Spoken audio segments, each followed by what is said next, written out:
அம்மா வீடுனாலே அது ஒரு அழகான சொர்க்கம் தாங்க. இதுதான் எங்களோட குட்டி சொர்க்கம். வீட்டிலே வந்து பார்த்திங்கன்னா, ஏற்கனவே கொஞ்சம் பெரிய தென்னை மரங்களும் இருந்துச்சு. இப்போ புதுசா கொஞ்சம் தென்னையும் வச்சுருக்கோம். அது இல்லாம அம்மா வீட்டுக்கு தேவையான சின்ன சின்ன செடிகளும் வச்சுருக்காங்க. சுண்டைக்காய், கத்திரிக்காய், பச்சை மிளகாய், வாழை மரம், முருங்கைக்கீரை, தக்காளி இந்த மாதிரி செடிகள்லாம் வச்சுருக்காங்க. இதுதான் வீட்டோட முன்பக்கம். இன்னமுமே எங்களை பற்றியே யோசிச்சுட்ருக்கிற அப்பா, பேர குழந்தைகளுக்கு என்னெல்லாம் வாங்கி கொடுக்கணும்னு நினச்சி இன்னுமே ஓடோடி உழைச்சிட்டே தான் இருக்கார். சின்னதாக உள்ளூர்லேயே டிஃபன் சென்டரும் வச்சுருக்காரு. அவரோட மீன் வியாபாரத்தையுமே விடாமல் கண்டினியூ பண்ணிட்டு தான் இருக்கார். இவர் தான் எங்களோட அப்பா. கூடவே அப்பாவுக்கு ஒத்தாசையாக இருக்கிற அம்மா கடை வேலையாக கூடயே இருந்து கவனிச்சுப்பாங்க.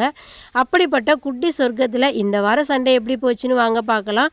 பால்காரரும் வந்துட்டார். 6 மணிக்கே பால் வாங்கி டீ வச்சு குடிச்சிட்டு வீட்டு முன்பக்கம் எல்லாமே நான் கூட்டி அள்ளுறதுக்குள்ளே அம்மா வந்து தண்ணி பிடிச்சி பாத்திரம் கழுவி டிஃபனும் ரெடி பண்ணிட்டாங்க.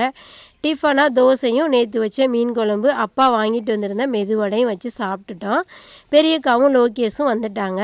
மத்தியானமாக 12 மணிக்கு நம்ம வீட்டிலே காய்ச்ச அன்னாசி பழமும் அம்மா கட் பண்ணி கொடுத்தாங்க. சாப்பிட்டுட்டு அப்படியே சிக்கன் குழம்பு வைக்கலான்னு சொல்லி அம்மா ரெடி ஆகிட்டாங்க. மீன் எல்லாமே வியாபாரம் ஆகிடுச்சு அப்படின்னு சொல்லிட்டு அப்பா வந்து சிக்கன் முட்டை தான் வாங்கிட்டு வந்திருந்தார்.